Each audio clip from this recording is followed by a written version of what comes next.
Hello, everyone. I'm Brian Reynolds, the Chancellor with the Archdiocese of Louisville, and we welcome you to our podcast series, What's New in ArchLou. This show highlights the people and ministries of the Archdiocese, the Catholic Church in Central Kentucky. Join us each month as we welcome guests to discuss our local church and invite you to get more involved as you deepen your engagement with the Catholic faith. This program is brought to you by the ArchLou Podcast Network. Folks, I cannot believe we've got all the way to November. This year is passing very quickly by. Chill is in the air. We made it through Halloween, and now we're heading for Thanksgiving. Already getting hungry. Anyway, we're glad to have you with us today. We have two great guests here to talk about our newspaper, The Record. I brought a copy of The Record to the studio today, and I know most of you can't see it because we're getting on radio. But do you know this is our 147th year of having The Record? That's a lot of newspapers. So we're going to talk about The Record today. And we have our two guests. First is Kanobia Russell-Blackmon, who's our Chief Communications Officer with the Archdiocese. She's been on the show in the past. She's been with us a little over a year now. And also, we have Marnie McAllister, who's the editor of The Record, first woman editor we had in these 147 years. So we're glad to have both of you here. Welcome, Marnie. Welcome, Kanobia. Thank you. Glad you're here. So let's a little bit about them, and then we'll ask them to share a little bit more. Before coming to our archdiocese, Kanobia served as the Director of Communications for the Diocese of Pensacola, Tallahassee in Florida. She was also the Director of Development and Marketing before that for the Society of St. Vincent de Paul in Austin, Texas. In addition to previously working in television as a school teacher, so she has a whole range of communications experiences from talking to small children to talking on live television. Kanobia has been married for 23 years to her husband, DeCarlos Blackmon. Dr. Blackmon serves as our Vice Chancellor for Pastoral Services and the Director of Diaconal Ministry. Both of them are parishioners at St. Edward's Parish. Now, Marnie has worked for The Record for nearly 25 years. I can't believe that. I remember when you started. Serving as editor since 2015. She also currently serves as secretary to the board of directors of the Catholic Media Association and chairs the association's education committee. We're really proud that Marnie has a voice in the National Communications Church as well. We're very excited for her.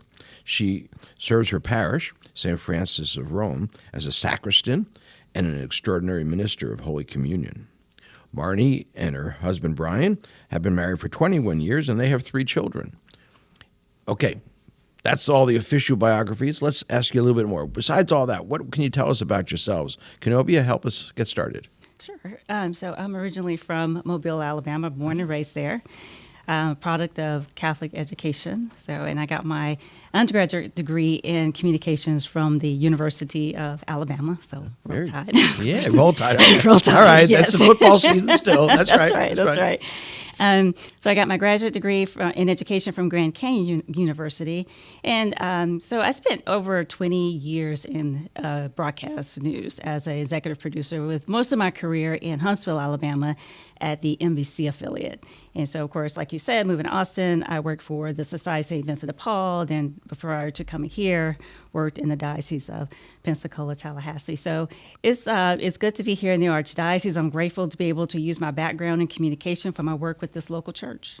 Right. We're lucky to have you with that broad experience, but also you brought a great temperament and personality to our communications ministries. Yeah. So thanks for being here. Marnie, how about a little more about yourself? Yeah. Like Kanobia, I am also from the Deep South. I was actually born in Louisville, but grew up in South Georgia, where it's a very small Catholic community, a mission church in the Diocese of Savannah, and but had the privilege of going to Belmont Abbey, a Catholic Benedictine college in North Carolina. So that's where I really finally encountered a Catholic community, larger than my parish that had about 3 kids. So coming to Louisville was a culture shock when you have a church on every corner, a Catholic church on every corner. Yeah. And it's been a privilege to hone my career at The Record. Yeah. I've basically been here since college. Very, very good. You've seen a lot, I know, with 25 years record. So we'll be talking about that besides about yourselves a little bit. So our discussion today is going to be look at the record. Most people, that's a well-recognized name in this local church, and our listeners around beyond here may know also about that. But we're going to be talking about what's changing about it, because the whole world of publications and newspaper is evolving. So, Marnie, get us start with a history lesson today. I already said that the record's been around for 147 years, but tell us a little bit about the history of the newspaper. The Record became the official newspaper of the Archdiocese of Louisville, the diocese at the time, in 1879. So we're getting close to our 150th anniversary. Yeah, very good. Pretty neat. It was started by Monsignor Boucher, who is also famous for the telescope and the adding machine. Very good. So, and it was monthly to start with, but very quickly switched to a weekly newspaper. And we have continued that tradition basically until this fall, when we reduced our frequency slightly. We're now publishing 39 issues a year as opposed to 48. And that means you're not going to see a copy of the Record in your house on the first Thursday or the first week of each month. You'll have to go online to find us. And we think that's a good thing. Well, that's a whole part of our topic today, is talk about what's changing about the Record. When you think over the history, there haven't been that many editors. You're the first woman editor, so there's a marker for yourself.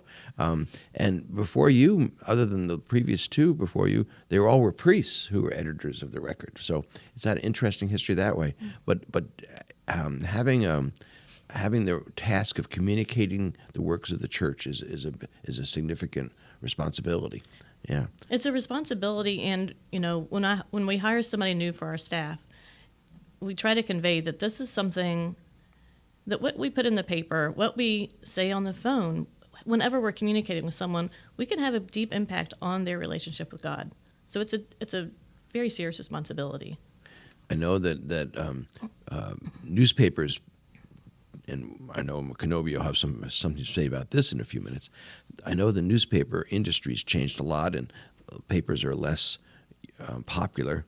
I'm still a person who likes to hold one in my hand, but that's because I'm old-fashioned. But it's changing. But the name, The Record, has even been recognized. When we study these questions in people's households, even those who are not active in the faith very much, they'll still recognize that, oh, that's the Catholic newspaper. So it is a good part of our history. Marnie, maybe people have some knowledge of this, but I doubt it. Tell us, how does the newspaper actually get created? How do you go from, let's look into that and turn that into a story? Yeah. Now, that could be probably a 2-hour dissertation, but give me some of the steps. What are some of the things that go on there? Okay, if I start boring you, just move me along. Okay. Yeah, so we start with weekly, what we call budget meetings. We're budgeting stories, not money.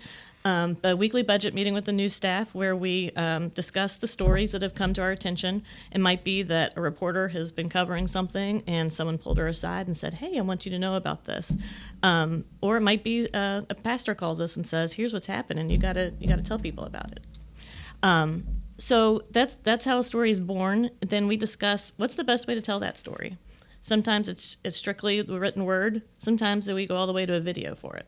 And it just depends on the right way to tell that story. From there, it's the reporter doing research and interviews, writing the piece, or producing the photos and video. And then we pull in our production manager, Paul Homan, who's been with us more than 40 years. He's seen a lot of changes, where he is putting the stories into the print layout. And at the same time, we're putting stories on our website. So we're publishing in print and digital throughout our production period of the week. Now, some of the stories come from outside, don't they? Don't we have stories from national, international sources too? How does that work? Yeah. So when there is a story, say about some kind of a national issue or something papal, those stories, we don't have to go to Washington, D.C. or Rome, unfortunately. So we rely on the wire service, akin to the Associated Press that you see in the secular news. We have OSV News, which is based in Indiana. and they have reporters all over. And they also work with our former wire service, Catholic News Service, that now just operates a Rome bureau. So they send us the news from Rome. OSV provides news from all over the world, and they cover the U.S. So then you and your colleagues figure out what will go in the paper that particular week. Exactly. And then how to fit it all in a certain number of pages. And how does it get to my house? Well, we send the PDFs of the pages to the press in Indiana. They run it through their press, which is amazing to see. They truck it back down to Louisville to the post office, and overnight it goes into your mailbox by the next afternoon. So that's amazing. That's amazing. I know that even the mail service has been challenging these days, but it's always something I look forward to receiving when it comes in that form, and we're going to talk about other forms that it comes in too. But Kanobia, why don't you help us a little bit here? Modern technology is certainly reshaping communications. How is technology and modern things reshaping the record? Well, the record does a good job of utilizing Facebook and other digital medias like Instagram, and just telling the Catholic story and just sharing stories of faith through like stories that's on video, reels, photographs. Even like just weekly, the local stories and the national stories, they post that to their website so that people can get that pretty much immediately, a lot of the stories. And so I would say like it's a wonderful opportunity with digital media to be creative, spread the good news, inform, and just inspire people to have that encounter with Christ. Digital media is just that opportunity to reach more people, to communicate stories of faith, and even just the teachings of the church. And for instance, back in April, we did a video about the Chrism Mass, and it was a collaboration between the communications department, the record, and the Office of Worship. And not only did the video explain what the Chrism Mass is, but it was like a behind-the-scenes look at how the oils even are prepared before it even gets to the church for the Chrism Mass. So that's just an example of just the work we're doing to educate and inform people about the Catholic faith. So that's the work that I think we will actually see even moving forward. So because we'll get into logistics with this, but technology has then opened up other ways to communicate. And I know that both of you can help me understand this, because why we're used to seeing a hard copy, and as Marnie already said, we're going to now see fewer hard copies and more electronic copies. But just in recent years, the record news comes out every day. That's a shocking change from just a few years ago. Okay, so how does that affect what we do, Kanobia? I mean, because that means we have to stay on top of things. It's not like having a budget meeting on Monday and get it ready for Thursday. We got to get ready for an hour from now. Right, and that's just keeping it with the news. Like for me, daily, the first thing I do in the morning is look through all the Catholic newspapers, look through the local newspapers. If I see something, sometimes I even reach out to Marnie and say, hey, I just want you to be aware of this. And then press releases that come through, those are a way that we kind of do stories as well, to kind of put information on the internet or on the website, I should say, or like we'll post like on social media, and that also kind of alerts people, hey, this is going on. Marnie, help us with that some more then. So the printed edition is published weekly, and as you said, the next step will be to start to shrink it to fewer hard copies. But is it correct to say we're still publishing weekly, it's just not publishing in paper? Exactly. That's exactly what we're doing. We, in addition to the social media and the website that Kanobia mentioned, we're also doing a newsletter that's emailed right now to more than 26,000 email addresses. And we'd like to see that grow. This newsletter goes out on Thursdays, which is the day we've traditionally hit homes. That has gotten slower over the years with post office delivery and press changes. But this goes back to our Thursday delivery that has been historic. And on Thursday, you can open your email and see a newsletter that lists all the top news for the day and the week. What you'll find on our website, it's a digital newspaper. Okay, and so that's a newsletter, but I've been impressed sometimes when there's a daily story. Something happened this past year, the election of a new pope. Yes. You're right on that within an hour. Yes. I know we expect that of, I'm sorry to say, ABC and NBC and CBS, but we have now found the Record able to get information out to the Catholic people and others in an hour. That's right. Yeah. How does that affect the work you've done? Because that's a whole nother industry almost. There's a learning curve, and we've been on it for a while. We've revamped our workflow so that, it used to be we didn't proofread until everything was in the layout for print, which really delays everything. So now our process is digital first. It means when there's news, we start writing the news. And as soon as we're finished writing, we're proofreading it, editing it, and getting it out the door. Very good. I've been around a long time, and I remember visiting the Record offices when they were in a different location than they are now, numbers of years ago, 35 years ago. And they used boards. They laid the things out with glue and taping pieces of typeface and doing all these things. It was almost like creating a jigsaw puzzle. And now you're saying me you send it as a PDF to a printer somewhere else who prints it, and it gets delivered by a truck. That's a big shift in just a generation. Yes. Well, I've seen it happen in my 25 years. We've gone from purely print, totally print focused, and I even proofread on those boards you're talking about. Okay.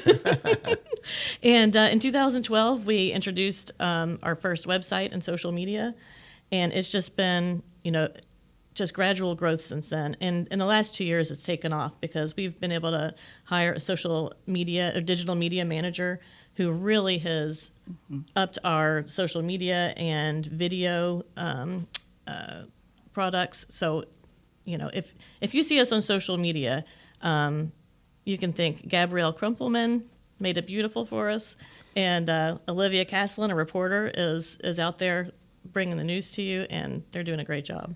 Okay, now, I know some things behind the scenes, and it answers part of the question. I want to figure out how do you get all this stuff now? Because behind the scenes, part of Kanobia, your area of oversight, also has a data office that's part of communications and development work for the diocese, and they keep our address list going. People would be surprised to know some days we get 100 address changes in a single day from the post office. So one of their jobs is to keep the mailing list accurate, which is a task. Yes. Now we're supposed to keep email addresses accurate, and we're supposed to keep digital addresses available. But it becomes, I'm guessing, correct me, a two-way street. It's not just about with the old version, we get an address, we mail them a paper. Now it's they go online and find us. How does someone, Kanobia, Marnie, whichever one can help me with this, how does someone find our digital platforms? How do we find the Record now? They're still going to be getting it by mail for a while, at least, and hard copies sometimes, but how do they find us? Well, I would say one way, I know that Marnie has started putting in the Record, is a QR code. And so if people look at the Record and they see the QR code, you can use your phone, and it'll take you directly to at least the website. And from there, you'll be able to find the social media with Facebook and Instagram. Also, even with ArchLou, we share stuff from the Record. And so that's another way to find the Record, to their stories and what they're posting. Okay. Can you name the platforms for us? Yes. So we have Facebook, okay, and that's the Record Louisville. I think you had that. Record, yes, the Record Louisville. Yeah, the Record Louisville, and then Instagram, Record ArchLou. Record ArchLou. Okay. Record ArchLou. Yep. And those are our two main social media sites right now. And then the Record's website address is therecordnewspaper.org. Right. Okay. And that's where you'll go to find everything. But if you're like me sometimes, you don't really even leave Facebook. I'm showing my age. you could just search for us there and find all the relevant news. And on the website, that's where you can sign up for the newsletter. Yes. Oh, okay, from the Record. Okay. But people also can go to the Archdiocese of Louisville webpage and link to the Record and find everything listed there. Right. So, okay, QR codes. Boy, we have changed things. We all learned how to do QR codes on menus during COVID, where we had to hold a picture and take a picture of a QR code. My, have things changed. I don't think the priest who started the record almost 150 years ago knew what a QR code was. Right. Here we go. So all these platforms, all these ways. So we do this because we want people to know what's going on, I guess. Tell me about how does communications relate to the Catholic people first, and then we're going to talk about the broader community. Just talk. How do we connect with our people? What's the relationship there? I would say the relationship with the faithful is through the stories. So when the stories, I believe, like in the record, when people share their faith journey, I think that's how we connect with people. Okay. And I think another way we connect with people is when they reach out to us and the stories and the interviews that we do with people. That's a way of learning what impact are they making in the community. And just that one story, I think, will impact someone who may be struggling, who is considering the faith, or just someone who wants to deepen their faith. They'll look at this person and it's like, oh, okay, well, this is a way that I can be more intentional about my prayer life. This is how I can live my faith. So I think that's how we are reaching people, is through these stories, and just by inspiring people through communication to have that encounter with Christ. So that means even though it's a newspaper, it's more than just news. It's evangelizing. So, yes. Okay, yes. Great. Want to add anything to that? Do you have something? Yeah. I get a lot of feedback from readers, and sometimes they let us know that we made a mistake. That's okay. Because we're not perfect. Right. But every once in a while we hear something really positive. And what I hear most is that they've reached an understanding they didn't have before. And Pope Francis asked Catholic journalists to tell the truth with charity. And that is kind of our guiding mission. And that mission compels us to inform, and hopefully inspire readers. Very good. Very good. So now we're moving from writing to our members through a newspaper because they're registered in their church to now being a medium that people can find wherever they are in their world electronically. And so our audience has changed. Is that correct? I would say it's definitely evolved. Okay. Yeah, Okay. definitely evolved. Like I think we do have it's from all ranges. I would say from all ages, diverse communities, and so people. I think with either just the print or just even the digital, I think we're able to reach a number of people from backgrounds. So it definitely, I think it's just, I would say evolving, yes. Yeah. I would say there's nothing more exciting than seeing high school students share your reels. Yeah. Exactly, yes. Okay. How can you see them do that? How can you? Through the Instagram platform. Okay. That's where they are. Okay. And So they're taking something that's coming out through our digital platform and sending it to other people. Yeah, to their Oh, friends. it's like having a little reporters out there. That's for right. you. Yeah. But the audience, it wasn't that long ago. Unless you were a registered parishioner in a Catholic parish in the Archdiocese, the chances of seeing their record are pretty slim. Now, at least theoretically, it's opened up to a global population. That's not our purpose, but in fact, it's true. It is So that asks us to think about a broader audience, I think. So I'm just curious about how that might affect us. It's just something to think about for me as I look to the future. So logistically now, the paper is going to begin to move more and more towards electronic and digital, all those words that some of us struggle with. What would that mean? So how will I get it then? How I have to go get it, or I'll have to sign up to your newsletter. That's right. So one more time, help me think about how I'm going to get this. Right now, you're going to get the record in your mailbox if you're a registered parishioner, 3 to 4 weeks a month. Okay. And then, but that first week, where there's a Thursday, that's the first week of the month, you're not going to get a paper. So if you want to find out what's going on, you can go to our website, you can visit us on social media, or what we'd love to see you do is sign up for the newsletter. and then you don't have to do anything again. It'll just come to your email box. Okay, all right. And you can do that there's a QR code every week in the record, or you can go to our website, either our website or the archlou.org, and click to sign up for the newsletter there. Now, the Catholic people of the Archdiocese fund the record simply because the parishes contribute to the ministries through the Catholic Services Appeal and other assessments to fund communications in the diocese. When the record goes electronic, are we going to charge people to get the record? It is going to continue to be free. Wow. Yeah, and free beyond our parishioners to anybody who visits one of our sites. That again, full of possibilities in my head. That's exciting about that. Kanobia, we get requests from around the world, other dioceses, news services to share our stories. Can you tell us a little bit about why do people turn to the record? I think because we just do amazing work. So Okay, that's all right. I think we do amazing work. I mean, people, and we cover, a wide range of news of what's happening in the Catholic community. So, like local news or local newspapers sometimes reach out to us to say, hey, can we use this story?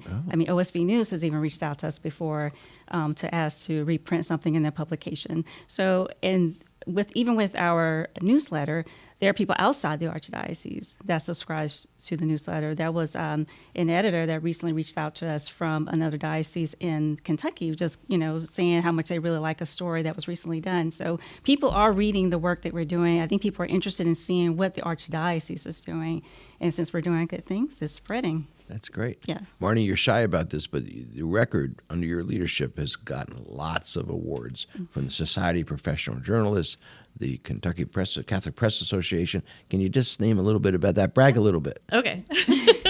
The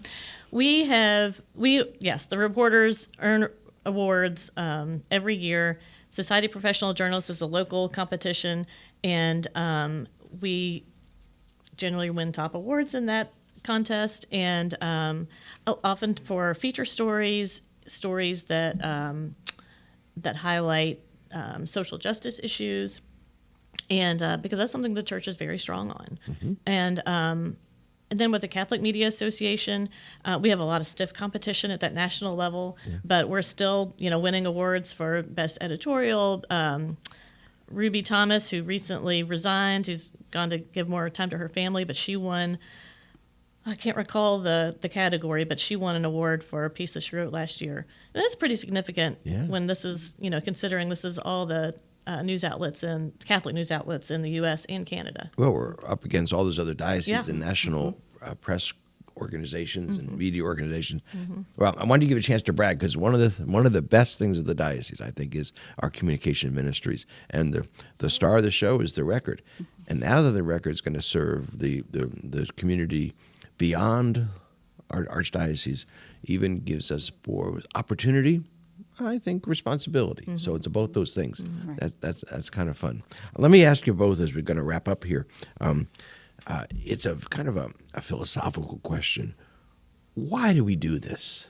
Why does the church spend time trying to communicate like this? Why do we have vehicles like the record, and now digital record, and online record, and newsletter record? I have to have all these titles we're going to have to give you. So why do we do this? We do this to evangelize. That's what I would say. We do this to evangelize, to share the good news of Jesus Christ. Our goal is to tell the Catholic story. And through the record and through social media, we share stories of faith. We inform, we inspire. We share the good work of our parishes, schools, organizations, even people within the community, just to show the impact they're doing within, not just within our Catholic community, but just in the city in general. So we do this with the hope that people will be brought to Christ. We want to lead people to Christ. We want them to develop that relationship with Christ, and to have, like I said earlier, to have an intentional prayer life, to live their faith.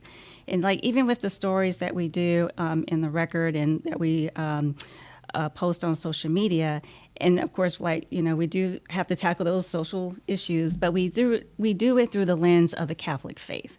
So that's why I think that we do this, to inform, to teach, to just inspire people. And the bottom line is to evangelize, because we want people to have that relationship with Christ. Good, thank you.